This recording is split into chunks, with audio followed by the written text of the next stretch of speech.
Folks, we are going to be continuing our adventure design here for the cemetery area of the Eberron adventure, Crystals of Mabar. Level 8 adventure, 7 to 9, depending on how long you want to run it for. It's gonna be a hot second here to hit signals.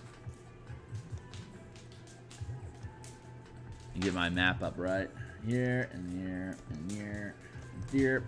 While I'm getting all my buttons pressed, do me a favor and press buttons as well. Subscribe, like, check out the links that I have to the books that I do, and catch me on Twitter. Just one more moment, and then we will be up and running. There we go, good. And here, and then here equals go.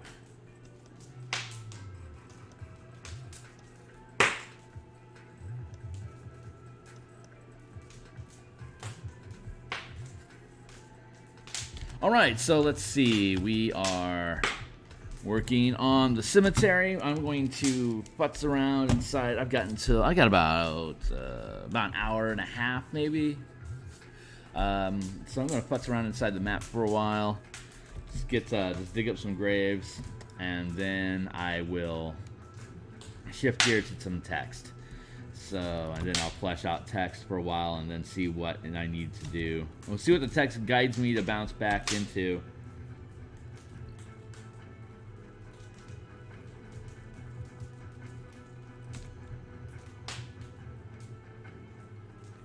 It's raining. All these open graves are filling in with water. And then you've got these larger pits of just sunken ground. You can see where all these graves have basically dug themselves out. And here's another one that's starting to erode away. Here's one that's eroded away a lot. But not all of these actually just got up and walked away. If you walk into this area, it's about it's about 3 feet deep. So waist deep on most folks, neck deep on shorties. And it infects you with the plague condition that you have in this environment. It saps your hit dice and makes undead really interested in eating you. The more plague marks you have, the more appetizing you appear to undead. The more they're gonna try to seek you out. It also does things like make crystals start crusting on your eyes and blind you, and if you let that go for too long, it'll encase your face and suffocate you and turn you into what we're calling hooded zombies, which are basically people that suffocated inside of the crystals and then got reanimated by the energies of Mabar. Long dead corpses like the ones around in here are encrusted undead, and that their whole body has been absorbed by this crystal substance. So if you hit them, it shatters and sprays crystal block onto you. So you can acquire marks, plague marks. The more marks you have on you, the worse your conditions get.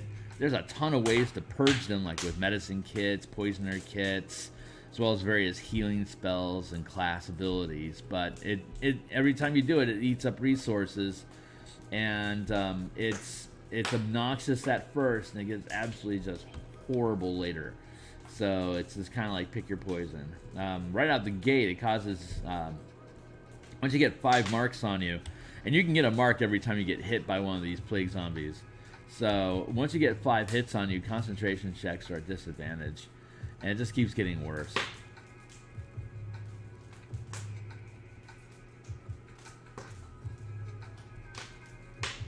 So it has some nasty consequences that the party's going to have to contend with. Like just off the cuff, it's like, if you want to concentrate on something, you are now at disadvantage to do so. That alone is like really obnoxious. So they'll burn resources to get rid of it initially, but then when they realize how much they can accumulate crystals or plague marks, it's going to be like, well, we're just going to have to deal with having disadvantage, which of course makes the entire encounter more difficult for spellcasters, because now they're always at disadvantage on their concentration checks. So a good DM philosophy is to give opportunities for characters to utilize the resources that they have available to them, but punish them for using it. You have these resources because you want the characters to use them. They're supposed to use them. If they use up all of them, that's a good adventure. You are pacing well when everyone lives, but they have nothing left to live with. Like, if they are, at that point, if they are scraping by the skin of their teeth, that is an adventure that they will appreciate and remember. You're gonna hear crackling in the background. I got a raging fire burning. Got some, looks like some pine and some cedar that's been pretty dry, some lumber that we're consuming today. So let's see, is this bottom row done? Let's get the bottom row done. Uh-oh, better it say.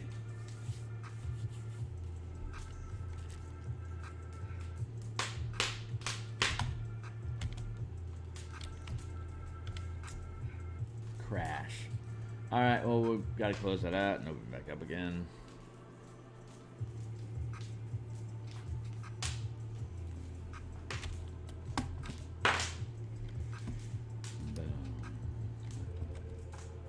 These will be closed. These 5 structures need to be enclosed. So I'll build. There's going to be interior maps. These are the interior maps. And you could leave them here, and if you're doing a VTT environment, you could like block that off so it's dark. But I can also just provide roofs, so, and then a separate map to drop in, like to drop this map,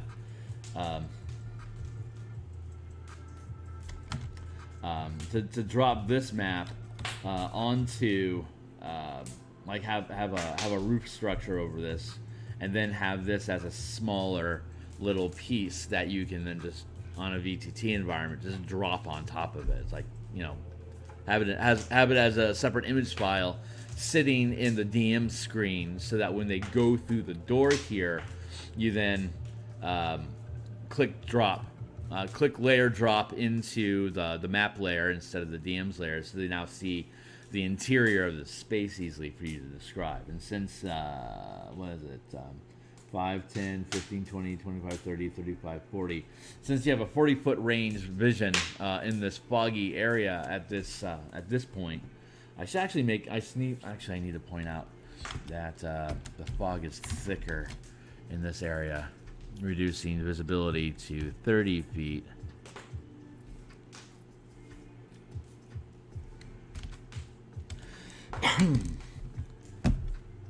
I am distracting myself with some text that I want to do. Crypt of the Dread Phantom. Oh, that's what I was going to do. Right. D4 when checking sarcophagi.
How's that supposed to be spelled, Google?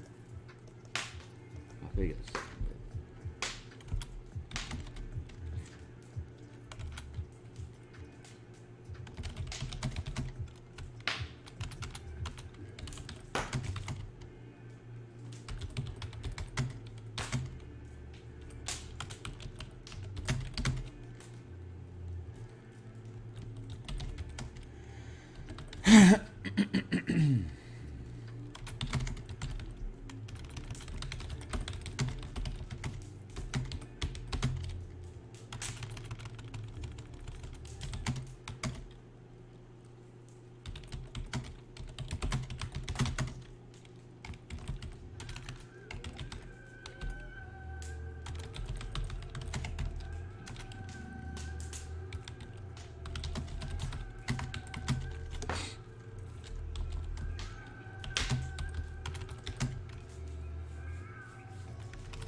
Pig.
Difference between the result and 16.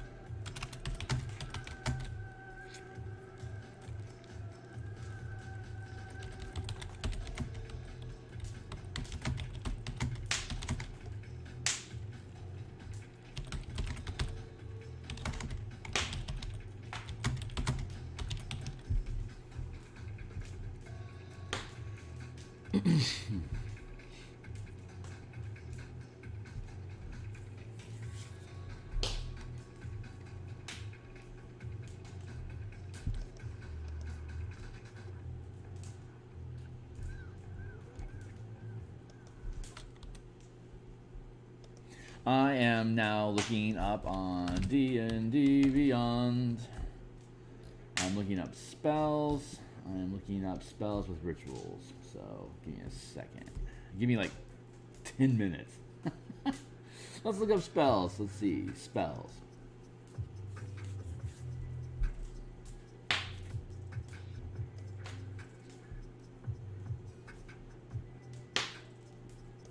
Ritual equals yes. Filter go.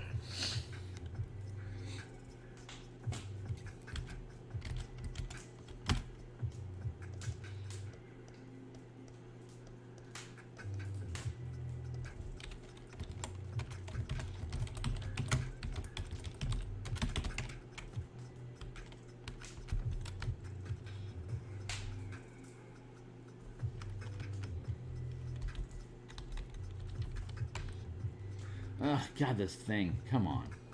There's all the form. File. Format. Text. Paragraph style. Line and spacing. Format. Line and spacing.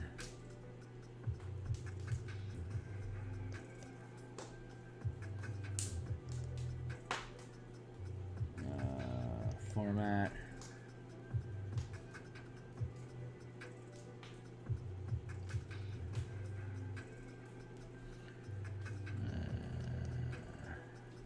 Format. Come on, man. How does this thing work?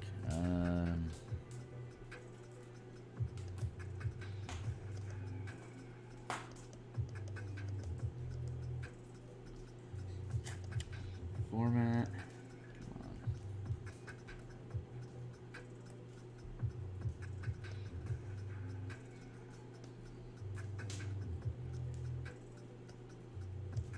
Trying again. Formats.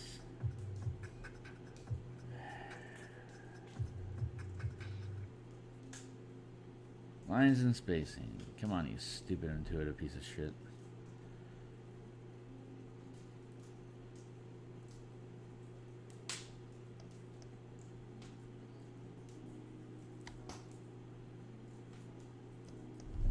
Is 0 an option? Can I have 0 spacing?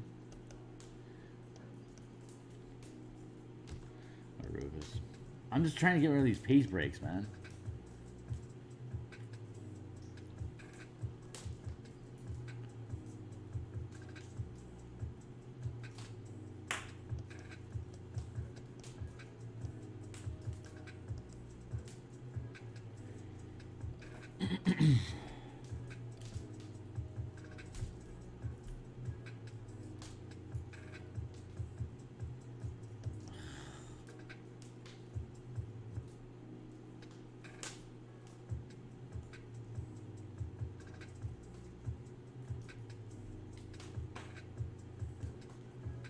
Line text.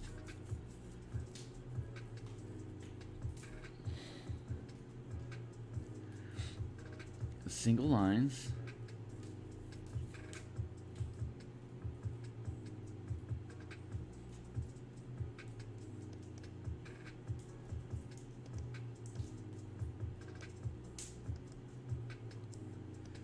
Format, paragraph style, then it's a line.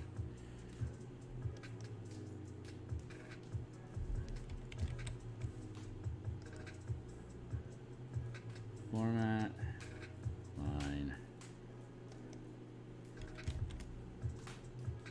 Format, line.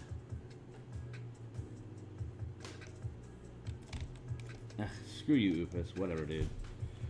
Whatever.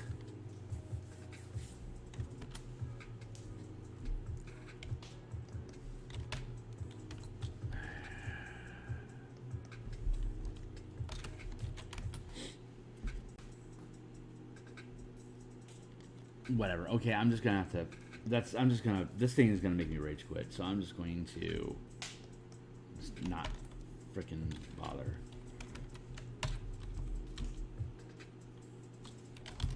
Whatever, dude. It's ugly. This is a stupid piece of machinery. Ceremony, commune. Ooh, man, these things escalate quickly.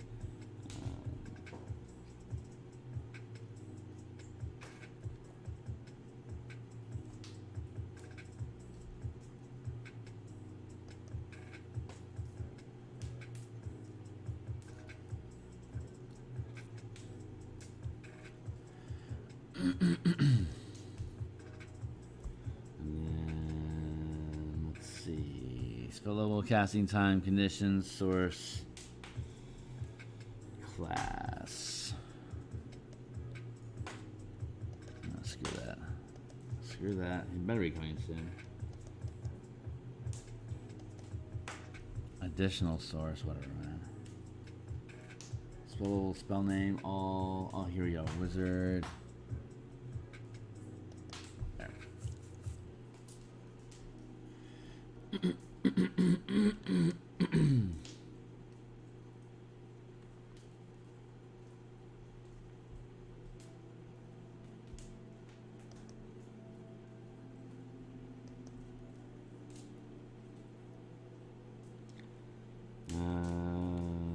Let's see.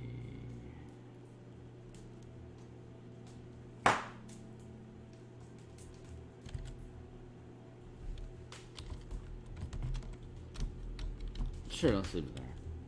Animal messenger.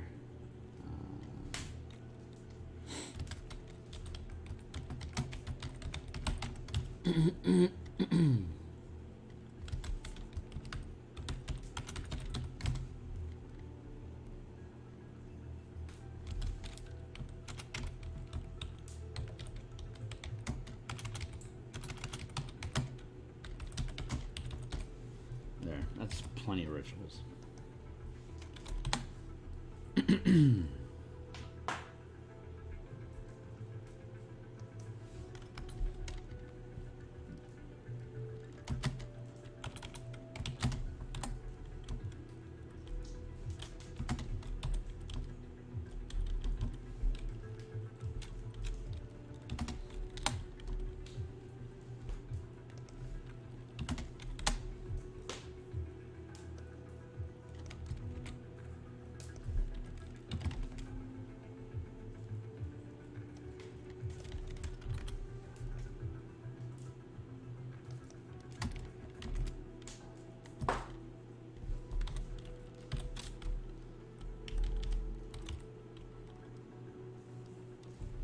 All right, I'm gonna grab some coffee.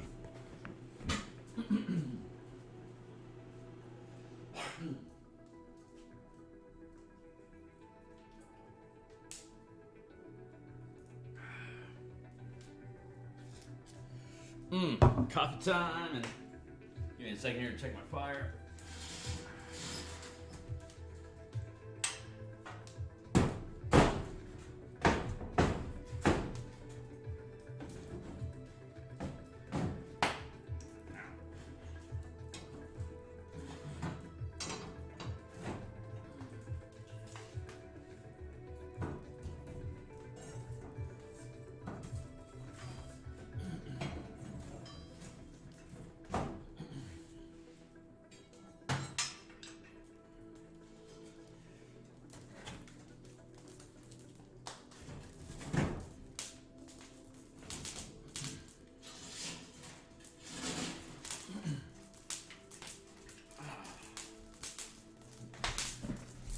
I love fire.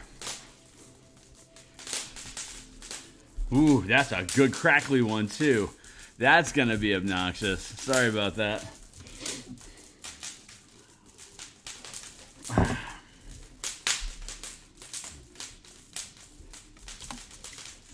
Cool. Okay, so area 6 is done. Main path, the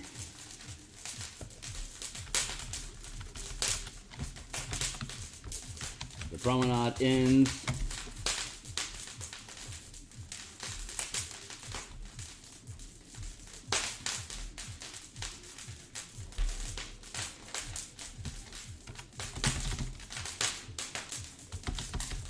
The promenade ends at the stairs leading up into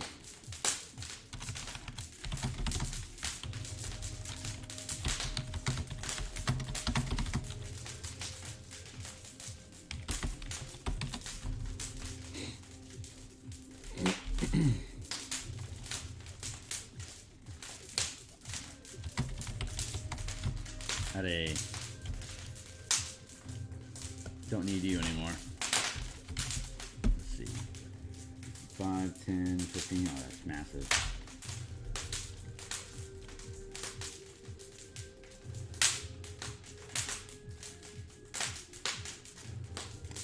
A large building with stairs. A large squat stone stairs leading up to double doors.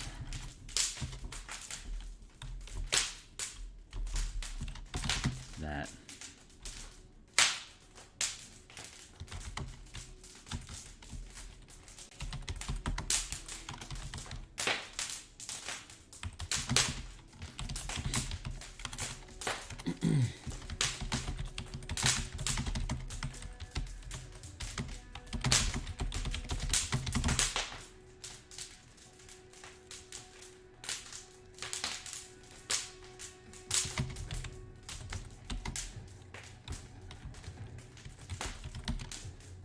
and an unnatural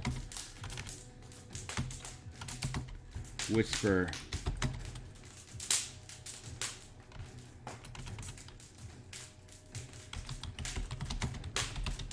unnatural chanting chanting an unnatural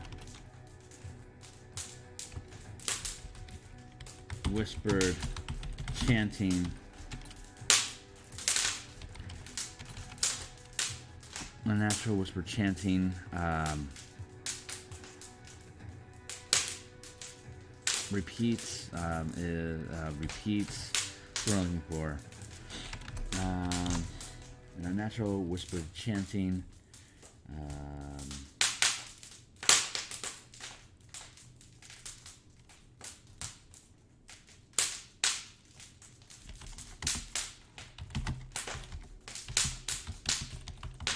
an unintelligible language repeats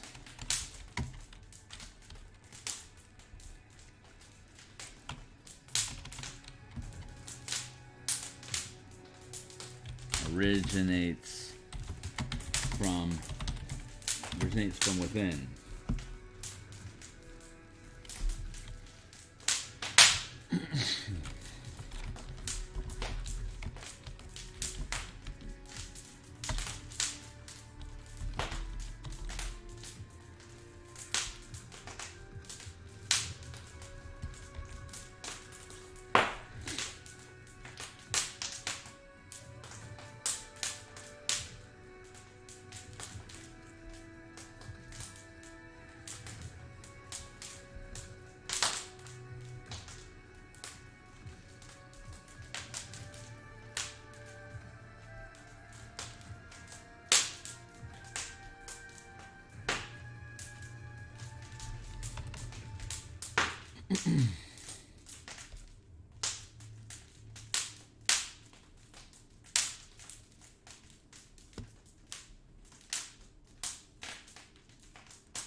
Yeah, we can scrap that out.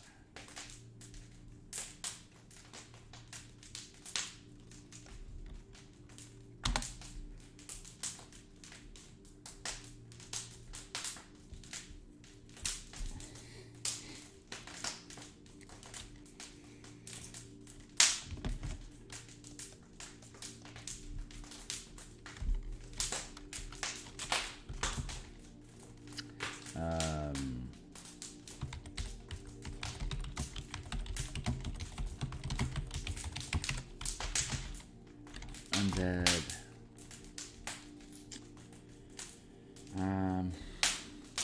Anything else?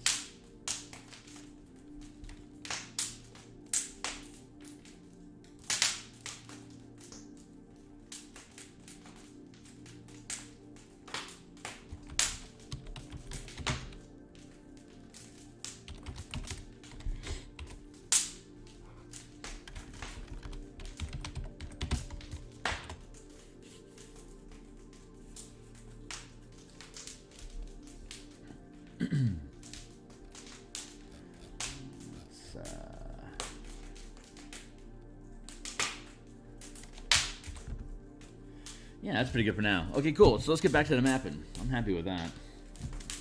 Mapping, map.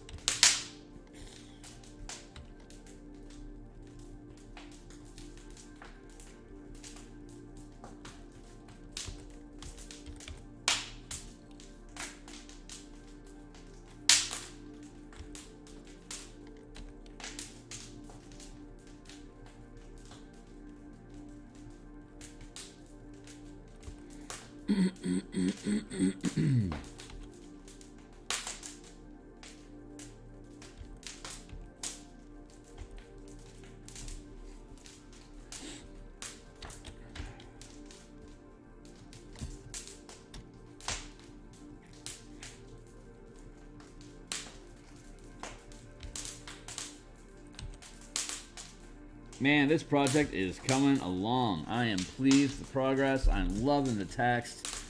It's a good build, man. This is gonna be such a fun adventure.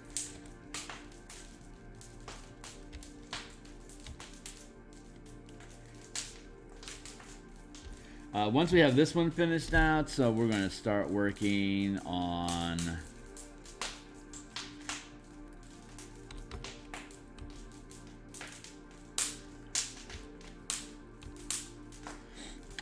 we're working our way forward. So from here, once the cemetery is done, we'll be working on the plague moat in general. We already have the random encounter vignettes for the below, so I'll be illustrating the rest, or mapping out the rest of the vignettes, the little map set pieces that can be, just basically just dropped into the environment as little map files.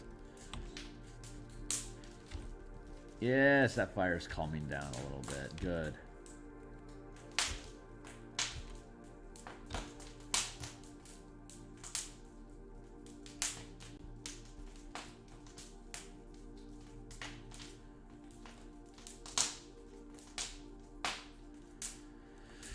So, you know, I'm just illustrating this as line art right now, so it's easy for the printer to resolve in case you want to do this at a tabletop. But it'll be, boy, I'm going to color this thing. I'm going to color this thing for the VTT environment. It's only a 54 by 54 inch square, so I mean most VTTs can handle that pretty easily.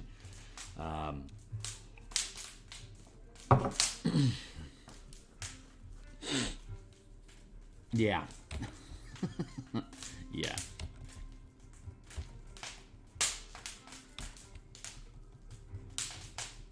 I'm a Roll20 guy myself. But I can't sell this on Roll20 because of DMsGuild restrictions with the Eberron settings. So I can instead just provide JPEG files that are easy for people to upload on their own, which is how I'm going to do it. Buy the book, get all the assets as separate JPEG files for you to be able to load in as player handouts and environmental maps.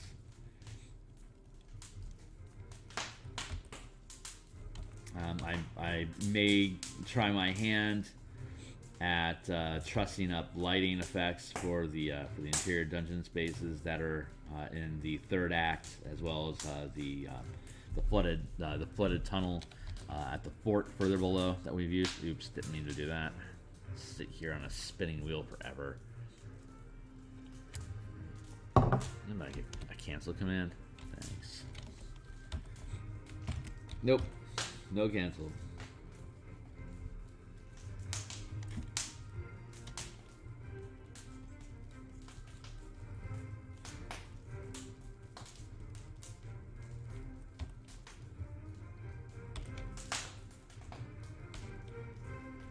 There we go.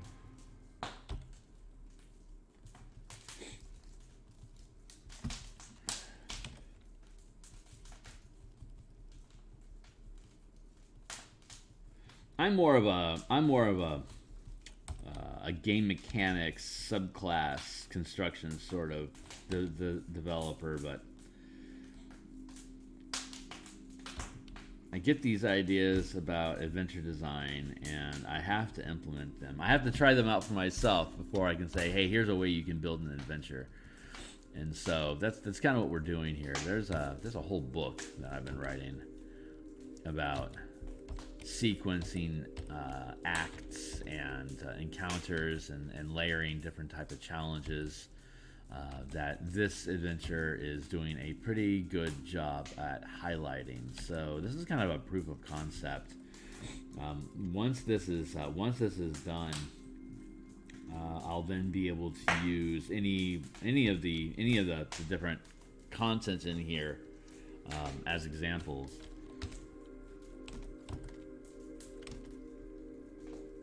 In that book about the ideation process behind creating adventures. I mean, it takes a lot of hubris to say, hey, read my book on writing adventures, especially because like Sly Flourish, Lazy DM has such a great book. But I think my approach to it is a bit unique, and it's going to be 100% preview anyway. So it's something that people can consume, and it is completely focused on Eberron. So it's hopefully the Eberron fan base will appreciate the endeavor and will support the work.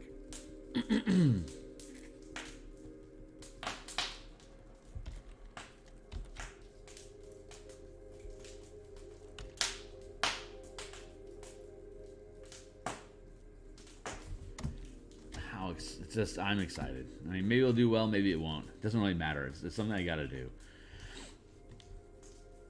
God, this thing's looking so good. What a fun environment. Just what a fun romp. What a fun thing just to go kick through.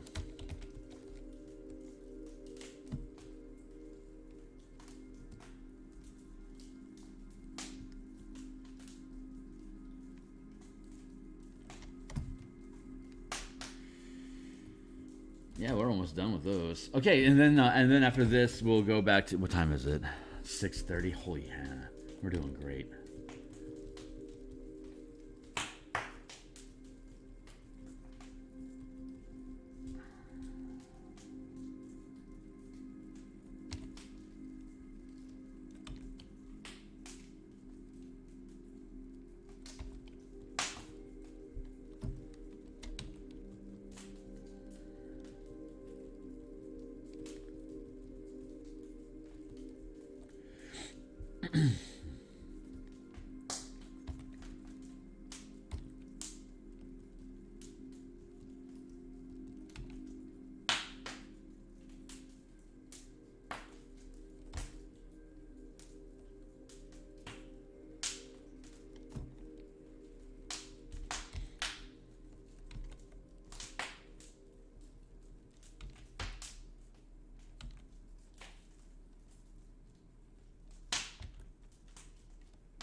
Well, I knew this song was coming up, so maybe I need to mix up my my music. I wish I wish that Epidemic had a randomizer that you could build a list of music and then just like make it random, like any other playlist website can do. That is a shortfall that you don't really get to experience unless you utilize the same list repeatedly, like I do. I like the music though. I'm still happy with it. It's I think it's a worthwhile investment, and if I end up bailing on it, then all the videos that I have here are still viable because the timestamp on the publication is still relevant. Something that I'm realizing that I can probably do to develop the interest in my stream. I mean, these things, I don't know how interested. I mean, you can tell from the chat that not a lot of people are showing up on a weekday morning to chat at Phil while he draws random BS on a map. So I'm seeing that there's options here for me to improve the quality of the stream, or rather the accessibility and interest to the stream. And I know there's plenty of advice channels out there about like how do you handle this or how do you handle that, but I think I've always got something extra to add on almost every one of those that I see. So I'm thinking maybe I can do some like hot take videos, like some shorties where when I get to listen to something smart that somebody says, I can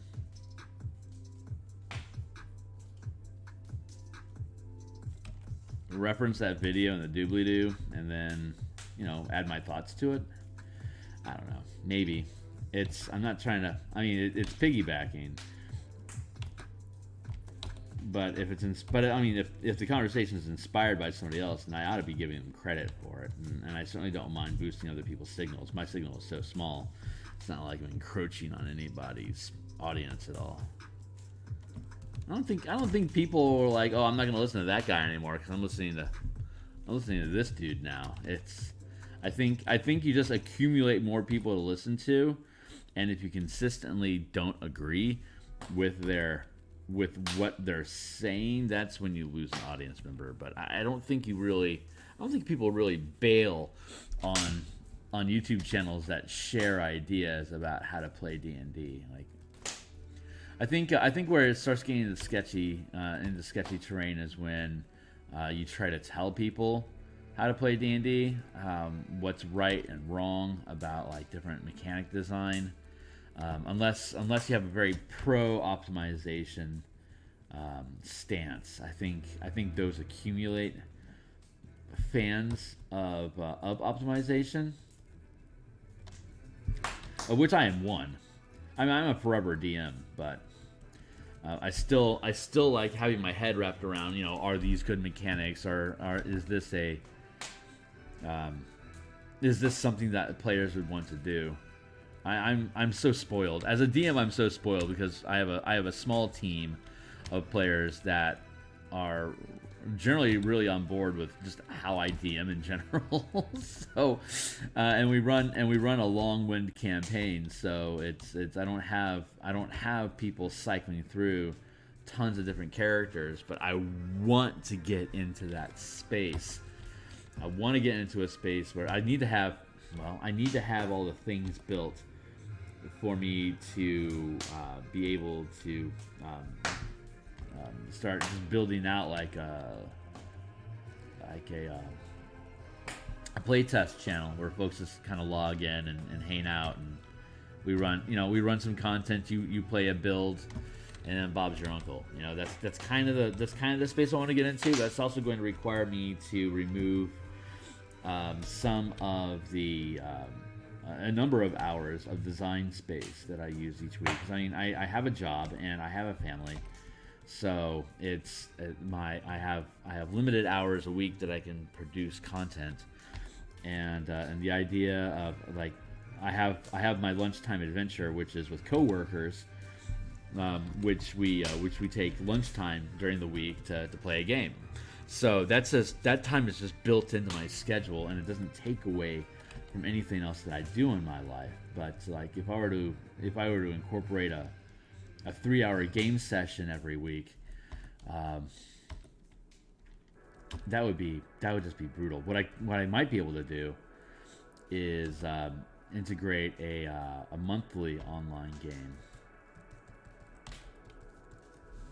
That way it's not crushing my schedule, but it allows me to introduce new content and play with it in a time frame that I want to operate at.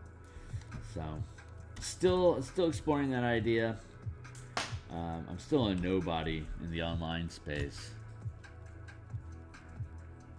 but God's grace, I'm not going to go anywhere anytime soon. And if people like the cut of my jib, then they'll stick around and they'll be interested in what I got going on.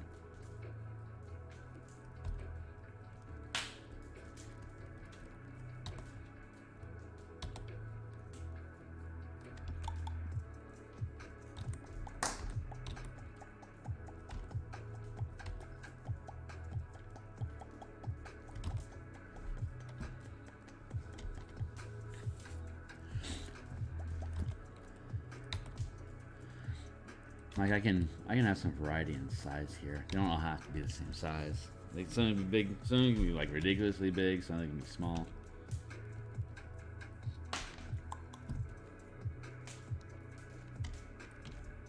I think I would down to like the last 9. No, 12. Last 12.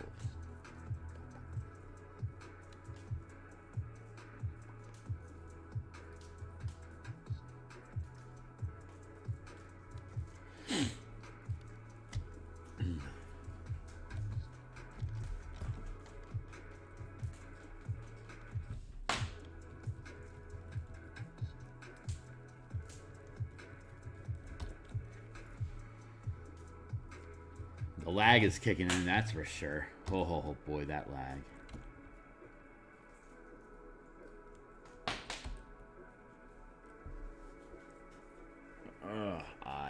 Time for me to take some coffee. I'm in very high spirits, though. I like how all these projects are coming along. The mass combat book that we built, Ukulele Bard and I, the In Command, boy, that's turning out great. It's about ready for us to start cleaning up the language.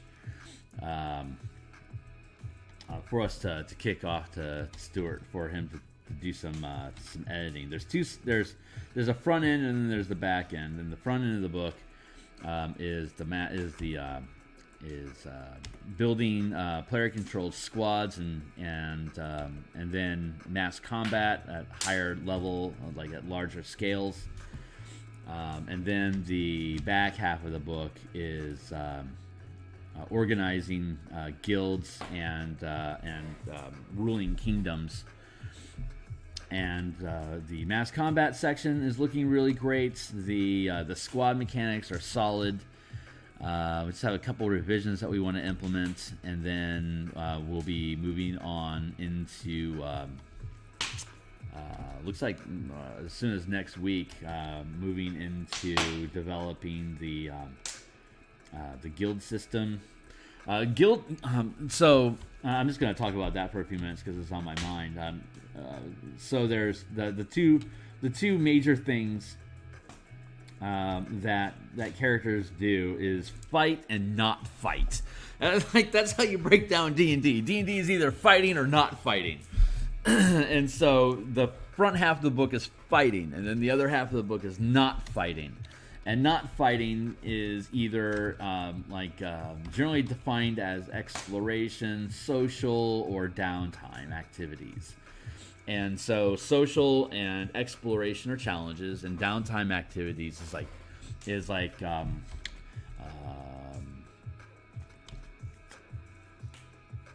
it's almost like bookkeeping. Like that's how you do your rests. And that's when you spend time waiting for resources to become available. Like if you're scribing scrolls, or if you are researching some esoteric knowledge, or if you're traveling to a far location that takes time. That stuff generally gets allocated as downtime activities, and most of the time you can just hand wave it, because it's like it's distracting you from the battling. So if all you want to do is fight, then you want to get through all that other stuff narratively, so that you can get back to the reason you showed up, which is to deplete hit points from creatures. But a lot of campaigns are really interested in the nitty-gritty of downtime activities, and so the way that we're building that out is by allocating, defining tasks which can be performed. And while the like Xanathar's guide and the players, the DMG, does a pretty good job about laying out about like around 8 different types of tasks.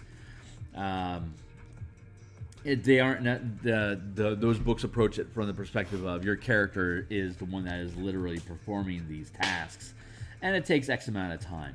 And so the book that we're building is about interacting with NPCs and utilizing them as a player resource to get things done. And so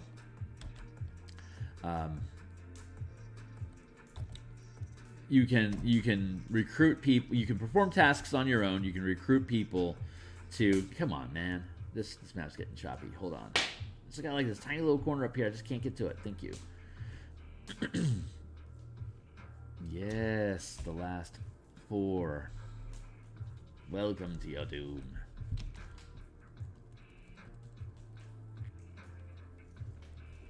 So you can hire, or you can perform these tasks yourself. You can hire people to perform these tasks. That's basically the way that tasks get done. It's either you do it or someone else does it. The idea is that guilds exist to perform these tasks, and if you take it out to its broader application, basically everything that isn't fighting is a task, like running a highway hostel, or like an inn. Running a business is a task that exists inside of the DMG as a downtime activity that you can perform to create revenue and be a source of adventure hooks. And so while it speaks to the players running that business, it's also, that's what a guild effectively is it's a business. But a guild is also like a church, or like a wizard's academy, or like a literal thieves guild. These are all quote unquote guilds that perform tasks. Like, you don't expect a cobbler's shop to help you build a magic item. That would be an artificer's workshop, or a wizard, or a wizard's academy that's going to build magic items for you. But at the same time, unless those are boots, they're probably not going to be building shoes for you. They may even have to hire a specialist, a cobbler, a really good cobbler, to help them with the construction of those magic boots. So you develop these guilds that have these resources to perform these tasks, and depending on the skill or rank of that guild depends on the complexity of task they can perform, and the efficiency of performing it, or the success of completing the task. So that's how tasks and guilds get built together, and so we're fleshing out the details of that. And then beyond that, kingdoms can be categorized as a massive guild, where the goal of the guild is to basically maintain lifestyle for everybody that is within that kingdom. So it just expands on the idea of these tasks at a national or a kingdom level. So all the things exist inside the player's handbook and Xanathar's guide in these terms. It's just what this book does is it's reconfiguring those concepts into measurable, scalable tasks to perform. That when you develop a guild, you choose what tasks do I want this guild to be good at, and then you start allocating resources towards fulfilling that goal. So that's the gist of it, and that's in production, and it's fun. The project itself is super fun. I'll eventually be streaming all the layouts for that book and the artwork for that book in the evenings, kind of like how I do for this book in the mornings. But it's still a few months away before I'm at that point. So, but hey, for these graves, we're done with these. We're done painting graves for now. Celebrate. So we're going to go back to, what time is it? It's 6:40. God, we're doing great. I'm going to refill my coffee mug. We're going to come back, and I think we're going to push some more flagstones.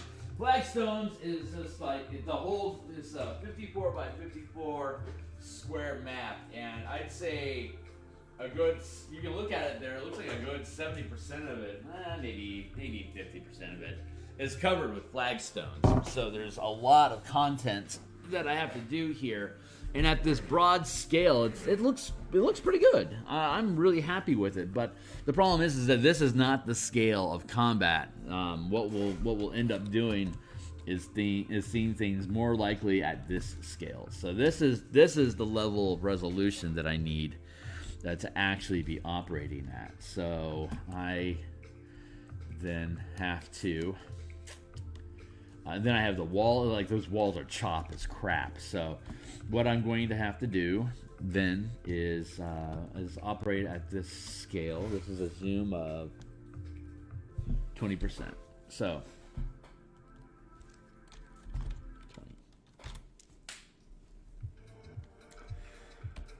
20. Let's see what 25 does.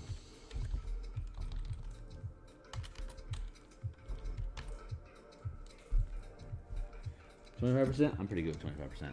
So we're going to operate at a 25% scale, and we are going to just work. We're just going to work the rows, row by row across the board until we're done. So this is our new.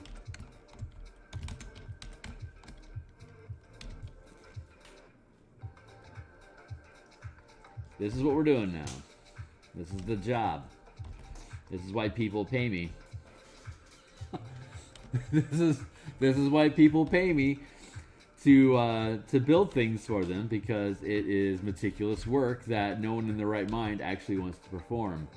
I know there are map editing programs that can generate map environments that look pretty good. I would say Christian Zeutsch is CZ. Christian Zeutsch, he is by far one of the masters of using those art programs.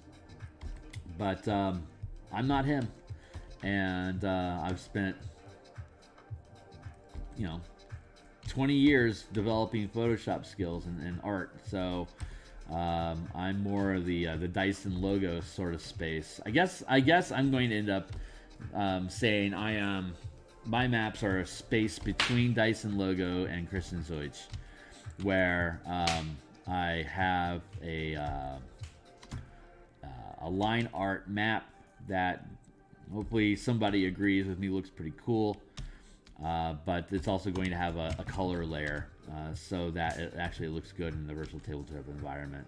The black and white maps are super easy on print, for folks that have meat space tables and want to print their maps. Obviously having just line art black and white is super useful and real easy on the printer, but at the same time, pixels don't care what your RGB is. So if you're going to have it drop into a virtual tabletop, and I only operate in virtual tabletops, that is the only environment. Like all my playtesting and my weekly team, we're all virtual. So I'm constantly using VTT. So I have no excuse not to have a color map, but I also need to make sure that I am properly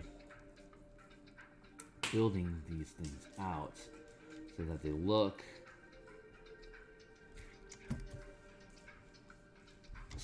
proper. Like that is very, very jagged. It's too jagged. I have to use the visual language of the flagstones has to be different from the language of the graves, so that you can just tell one from the other. It's the narrative has to coincide. So I'm doing these crack effects here to help distinguish one from the other. And when I have these small effects like this, it feeds into the larger effects. So like I have this small crackling going on here, so that when we go down into the larger structure down here, you have this you have the same crackling effect going on all throughout here. It's going to be consistent because you're seeing it on a smaller scale, and then you see it on a larger scale as well. So that's just speaking to the visual language of texture and the map language we're creating with the lines. So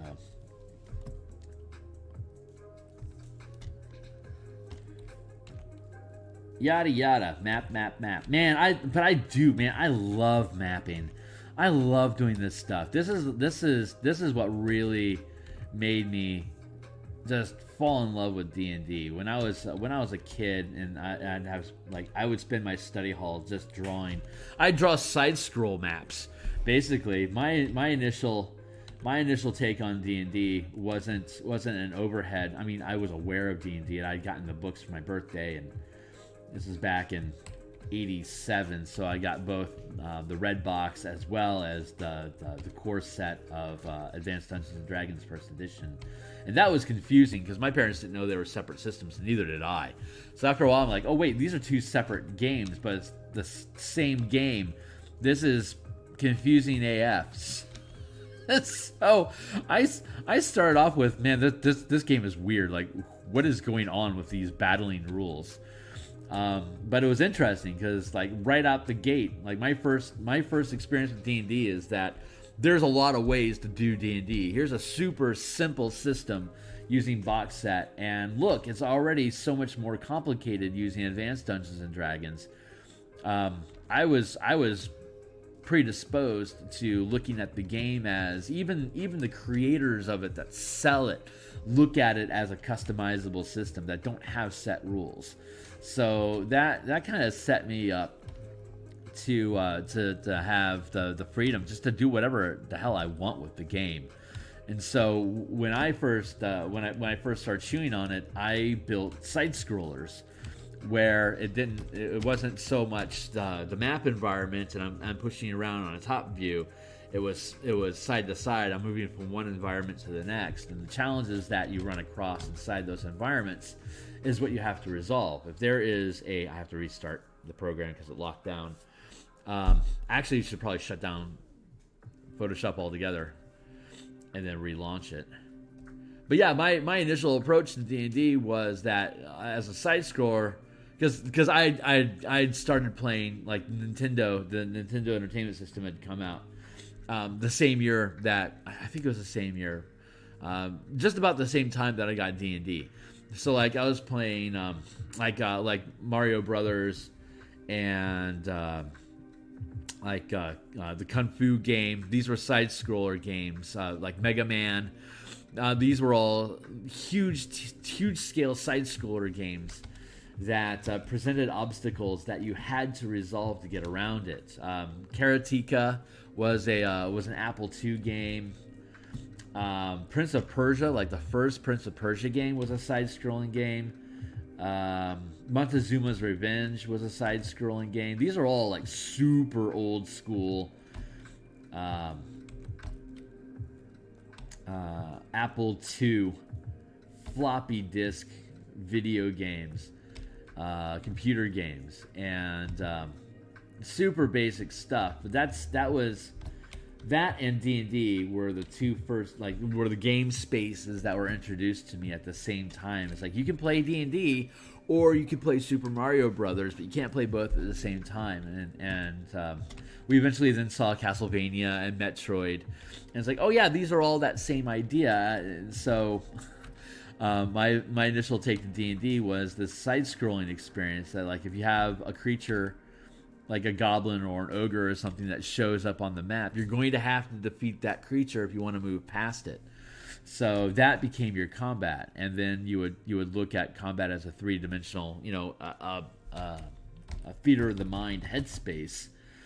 But the map itself didn't matter, and so that's kind of a thought process that got me really thinking about theater of the mind in general. Like I am not, regardless of the amount of time and energy that I'm putting into making this map and all the other maps that you've seen illustrated throughout this channel, I don't use this kind of map in my own game. In my game, and I've said this before, and I will forever profess it, that the more time you invest in the visual assets of the game, the easier it is for your players to know when you're off script. Like D&D provides all these gorgeous, Wizards provides all these gorgeous maps. A lot of people provide gorgeous maps, but as soon as your characters move off that map, that beauty just disappears into the theater of the mind. I will. Expanding on that. I'm just kind of ranting, but I'm pushing pixels, and that's what we do when we push pixels. We rant.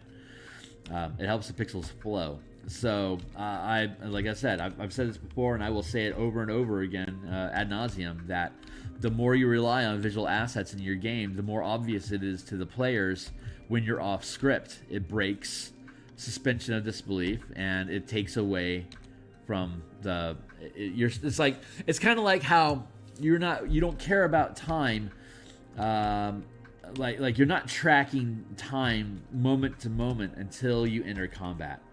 And as soon as you enter combat, you're playing a different game than the social and exploration challenge of the game. They do not have the same structure. So you are literally shifting from one type of a game to another. And this is like super literal, because when the original box set came out, it was just dungeon crawling. And as soon as you got into the expert box set and you started moving out into overland environments, they were literally like, you should play Avalon Hill's survival game. It's a hex crawl game. You should play that to get your characters from one dungeon to the next. It's like you are literally advocating that I play a different game in the middle of my D&D session. And it's so funny on Indestructible Boy's Discord channel. One of the conversations that cropped up is how fun would it be to have one of the effects of a boss encounter be you now have to play Uno. And it's like, well, that just my own experience, making people not play D&D while you're playing D&D is a disfavor. I mean, we didn't sign up to play Uno, and but that gave me like lots of memory of that reminded me of how the original D&D game was set up. Is like, yeah, while you're doing overland adventures, you should play this game instead. It's like, what? why would you do that? It's just, it was so goofball to just introduce that idea. But it's true. It's when you go off the map, you are no longer inside the same environment as you were when you were on that map a moment ago. Like, what happens when these guys jump this wall and head northeastward past the cemetery? It was like, well, I don't have a map for that. So now we're in raw terrain. So, which is actually kind of why I have the plague moat region where the cemetery is in, covered in mist and limiting your vision to 40 feet and eventually down to 20 feet area, because I can drop these vignettes in. It's like, yeah, it's a undescript space that you're moving through until you get to blop this encounter space, and like, here you go. So I'm trying to build the adventure to lean into the actual game experience of, oh yeah, you don't have a map for this. This is just random crap you're making up. It's like, well, if I provide a series of little 10 by 10 map spaces that you can just drop in at any time to be an environment to fight on, then that helps maintain the suspension of disbelief, because you're creating a consistent visual narrative space for characters to interact inside of. That's a lot of words strung together, but the end of it is supposed to be that the characters can be on board with, oh yeah, this is planned space. You expected us to do this sort of thing because you have these little map vignettes that you can drop down in this otherwise nondescript gray space. And that's ultimately what dungeon piece maps like this are. They're instances where characters can drop into and explore the space, and when you leave this instance, the map goes away. So there is that social agreement. It's just, again, it's when you have something like a full color gorgeous map that's all illustrated out, and as soon as you step out of that grid, you lose that resolution. Like people are talking about meta space being the next evolution for D&D. It's like, well, how much of that meta space are you going to flesh out for your characters to VR through before they hit a wall and the campaign just stops? That's not D&D. If Wizards is going to go in the direction of creating a virtual environment for people to do dungeon crawls through, you better make it super easy for you to have progressively generate a map environment that the DM can have eyes on before the players, so they know what the hell they're crawling into. D&D is not hard. They are not developing this game to create intuitive decision making and improvisation game space. That is not what Wizards has invested the past 5 years in teaching new DMs on what to do. We're still having arguments on how are we supposed to handle an Aarakocra in the party at first level that can fly. You figure that out. If you can figure your game space out to be able to handle an Aarakocra on the fly in your adventure that doesn't have a 10-foot ceiling, then I can start believing that you guys actually know where you're going with this game.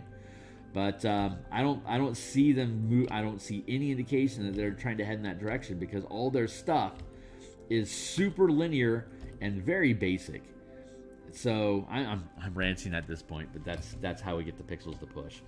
So forgive my scolding of the company that I would absolutely adore working for. Sponsor, but it's true. It's, if you want people to be able to embrace this virtual environment idea, then you're going to have to be able to build the tools to teach them to be able to adapt to it on the fly.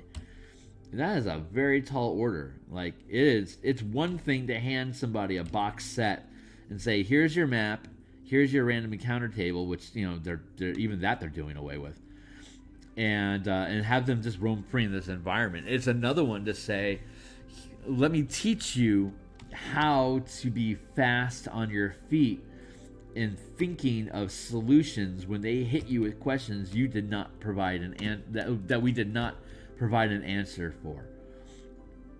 It is, you can't sell intuition. It is that's why there's so many YouTube channels that develop that are popular, because they're trying to help you to learn how to think about D&D, how to be adaptive in the moment and answer questions and be able to create a game space that players are going to trust, that the DM has their interests at heart, and that they are creating a strong game space for them to be able to fulfill the character fantasies that they want to be able to depict. So that's something I really like about Dungeoneer's Pack. If you don't know Dungeoneer Pack, look it up. Just type into the menu bar Dungeoneer's Pack, because he does a great job about trying to explore that space on character fantasies, and the Cleric Corner too. Those are both real. I have to restart this because it locked up again. both of those channels are really great about exploring the narrative flavor of your character and fulfilling a certain like a Robin Hood fantasy or like an Inquisitor fantasy. Like, how am I depicting those characters? And Dungeoneer Pack does a really great job about taking one of these trope fantasies and what are different build mechanics inside the game that will allow you to mechanically represent what those ideas are. Those are great channels, and they're great guys too. So check in on them. But that's why these types of channels are popular, because they are helping. They're filling in the necessary information that's virtually impossible for Wizards of the Coast to box and sell as a product. You can't sell you can't sell 6 years worth of improv comedy in a 30-page book, but you can build tools to help guide that thought process, which is, looping back around to the beginning of this conversation. That's what this adventure book. This is what this adventure is. It's an example of the logic pathing, going from one area of a dungeon to another part of the adventure, and covering the variables that go with it.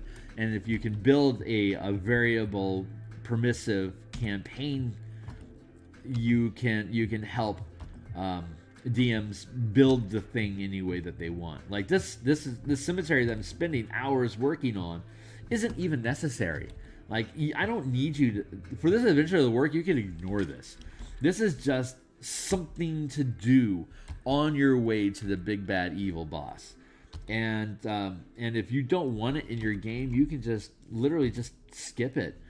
You could choose the fort. You could choose the cemetery. You can. Come on! Oh, my computer is locking up a lot right now, so I'm gonna have to. We're gonna have to shut down Photoshop and then launch it again. We're making progress, though. I mean, we only got like 10 squares into this thing, but we're making our way across. I'm happy to be ranting, though, because a lot of my sessions are just me staring at the screen and you listening to repetitive music. I'm really happy to get back into ranting, because as artwork needs to have rants. Nothing drives your pen into a page like ranting about something you're legitimately concerned and passionate about.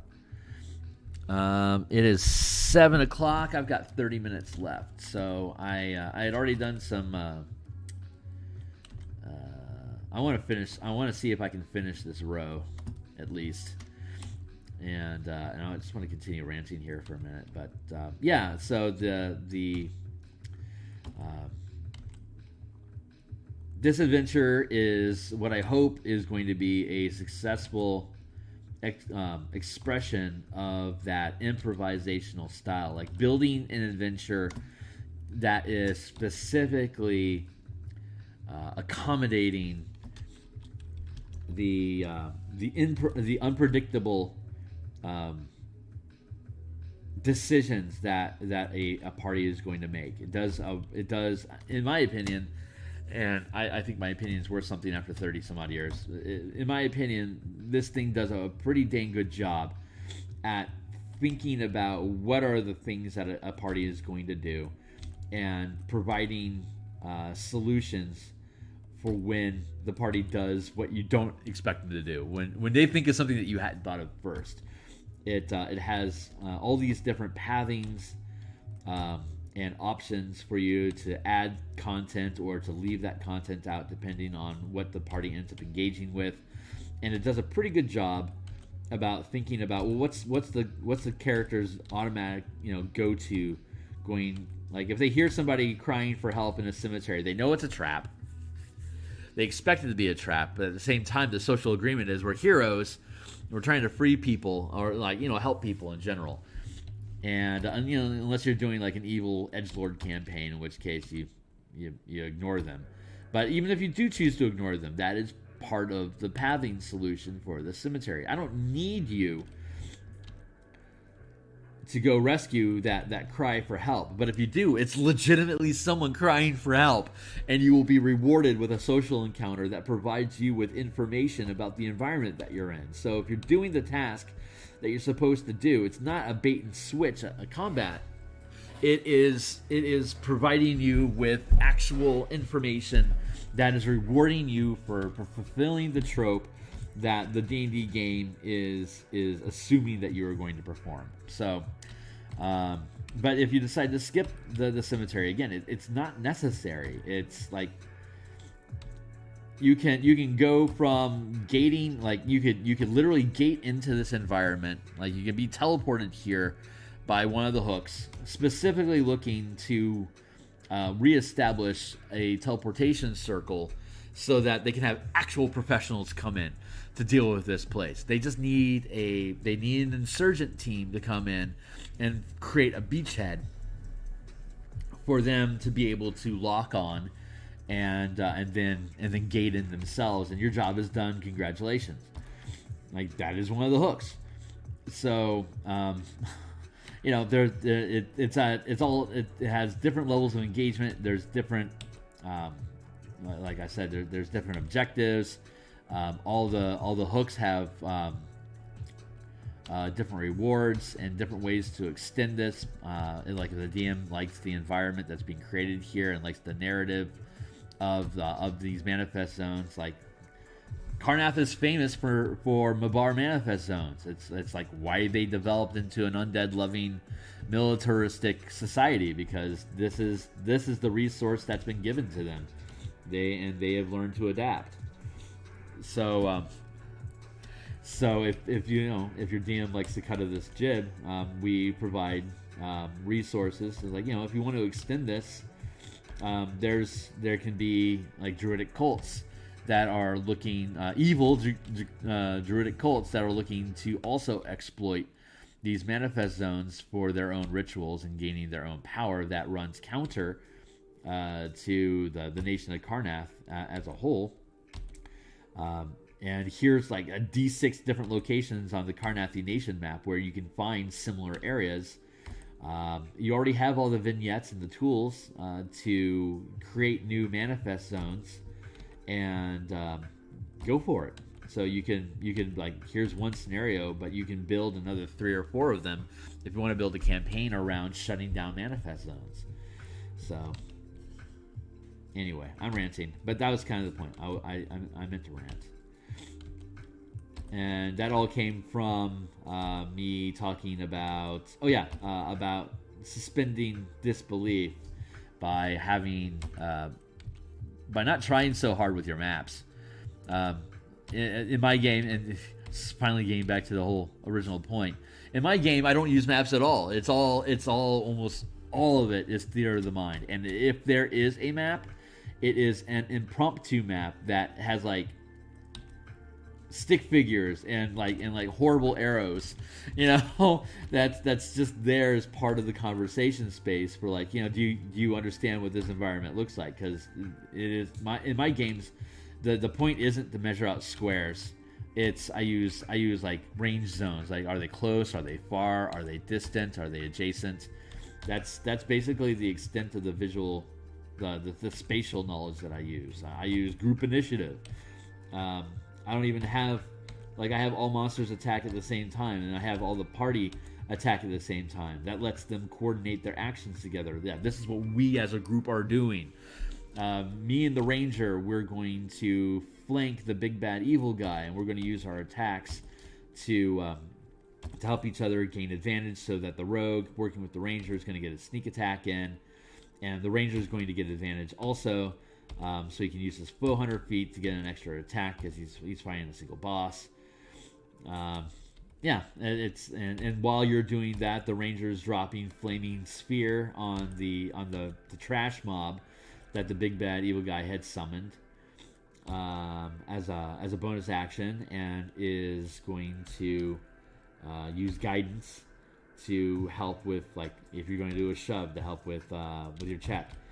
To shove that guy easier. That's how you layer in. That's how we layer our stuff in, because our stuff is theater of the mind. And if everyone decides what they're going to do as an action, then I can then come back and narrate all those actions together. So it isn't even really about was I the one that killed that guy? It's like there's no last hits. It's not Dota. So I don't care about your last hit. What we do care about is, did we drop that thing? And so like the idea of double tapping, where like this might be more attacks than we need, but we won't know. If we don't take care of the threat now, it gets another action. So the team will double tap targets a lot. Double tapping as in like dedicating more attacks per round than the hit points may otherwise need to warrant, but we're not parsing out action by moment. So it's like, are we updating the map? It's like, okay, how many goblins did you kill so that the fighter knows where he wants to position himself? It's like, no, there's 10 goblins in here. We're going to bum rush and just slaughter them as much as we can. It's like, well, between the 3 of you, you got 7 attacks.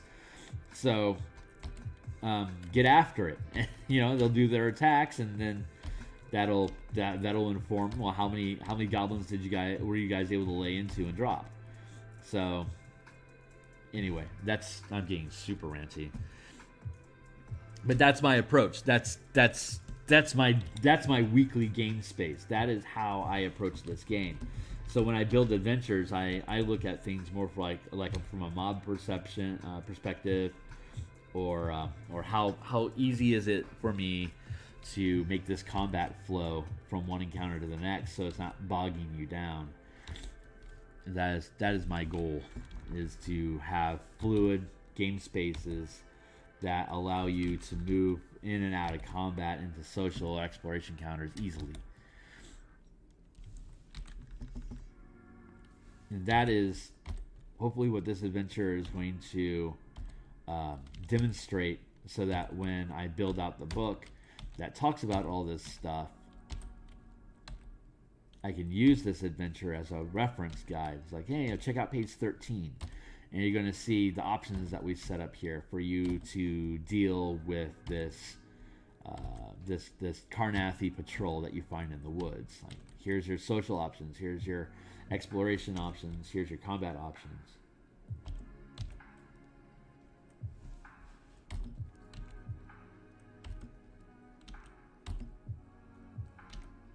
And now I go silent for a minute.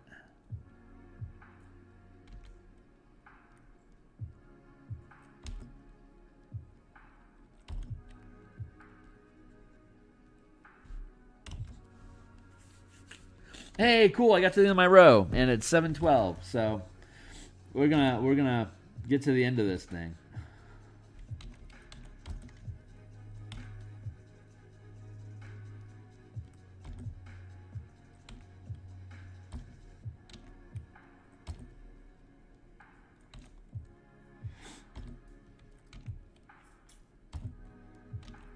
I'm going to come back tomorrow and do more of this.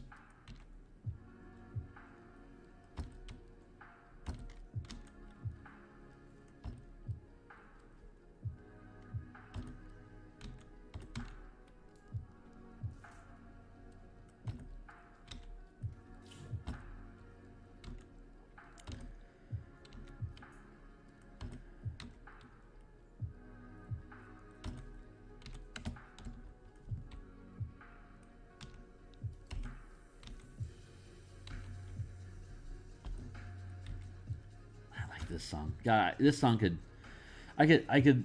What is this one? This one is Where She'll Go. I could let this thing like last out for like 20 minutes, man.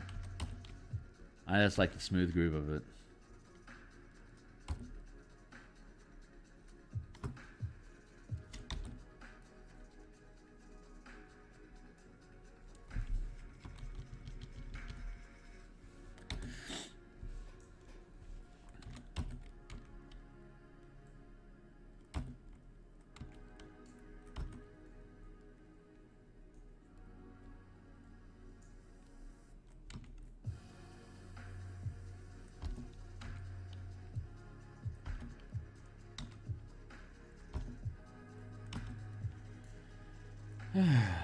Not bad.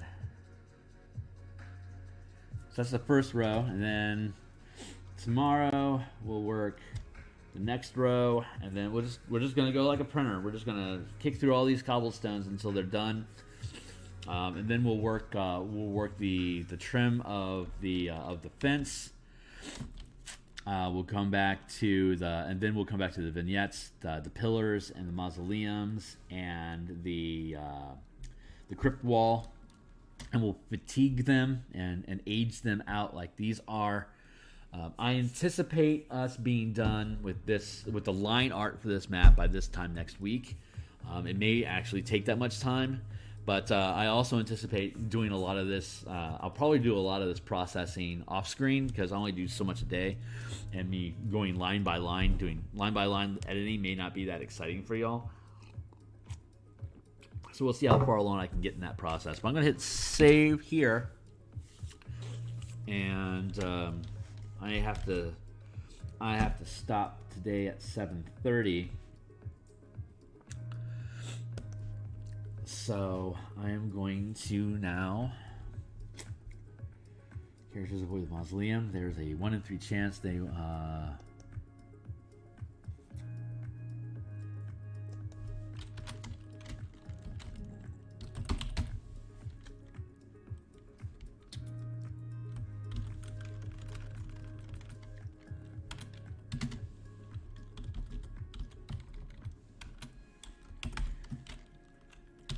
1d4 of the rays will leave their tomb and stalk the characters until they are engaged, until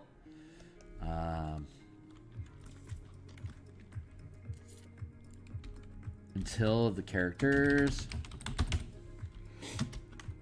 are engaged in battle with other undead to then join the attack against the characters after the first round of battle. A passive perception of 17 will notice the raves.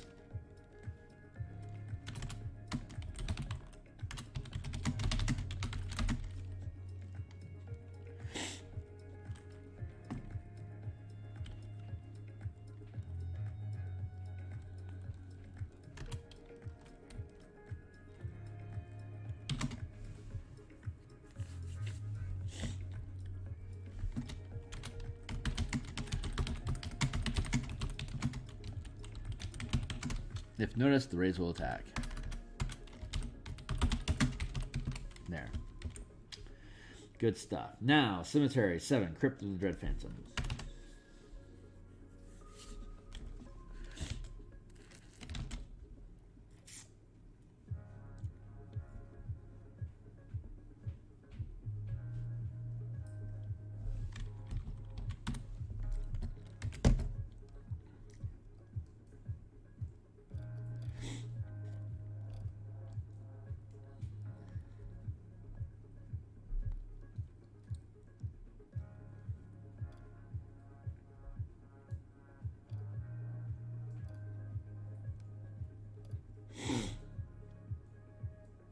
One, two, three, four. Yep, this is a 4-point mage. Okay, and here's the different hooks for the different types, different people. When you get into this crypt, there's a secret passage that leads. This map's actually changed here. So this is one. Here's the entrance, and it talks about like the thickness of the mist in here. 2 is the sarcophagi that have wraiths in them as well.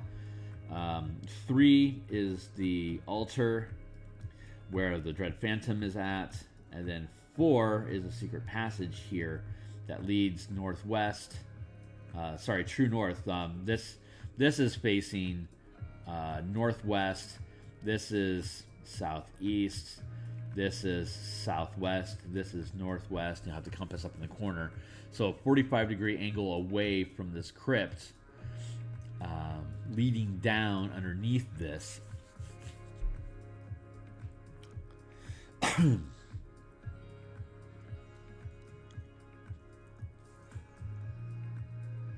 is a secret passage that leads to the underground bunker. So what I actually need to do is I get to check this line. Once I have this built out, I can then come back to this map.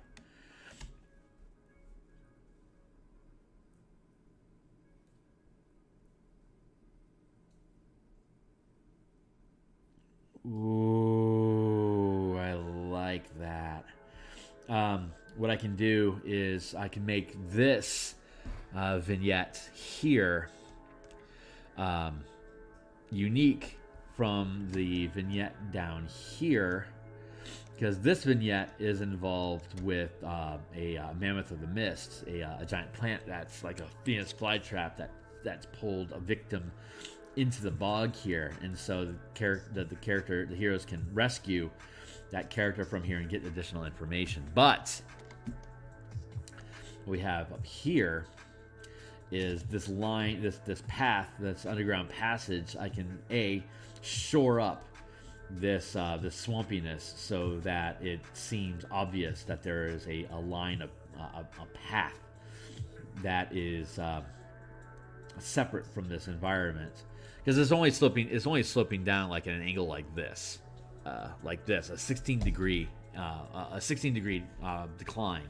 So if I line up a path that leads through here and here that hits the middle of this vignette, then I can have a secret passage that the characters can discover that is a manhole that leads down into this tunnel that you can either go back towards the cemetery with, or you can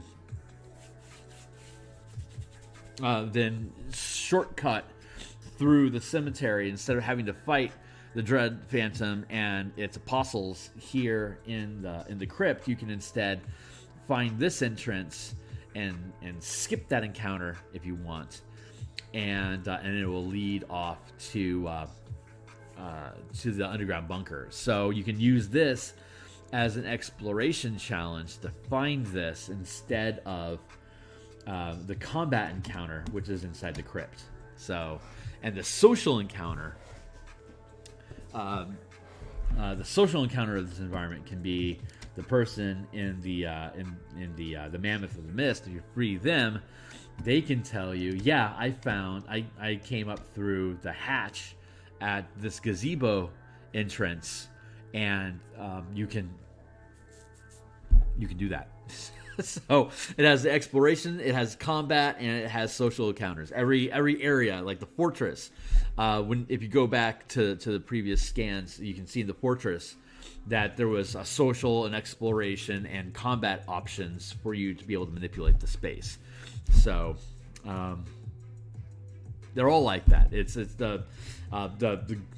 We're still pathing through, but we have most of the details figured out. But pathing through the third act, actually inside of the underground bunker, there's ways for you to go through social exploration or combat encounters.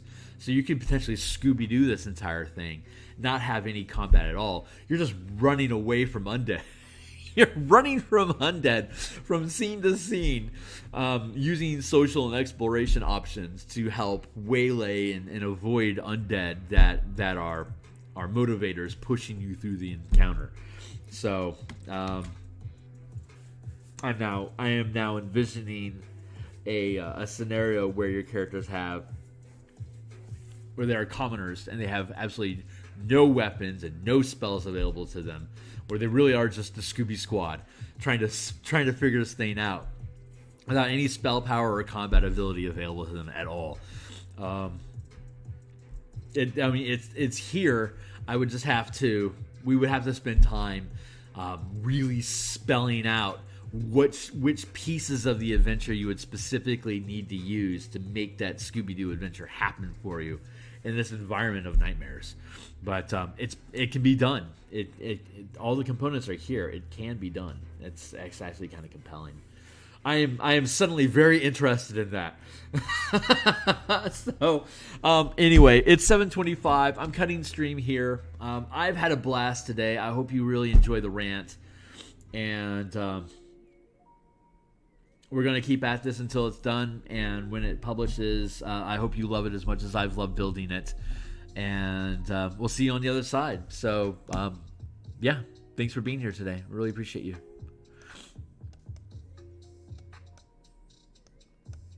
Why are you not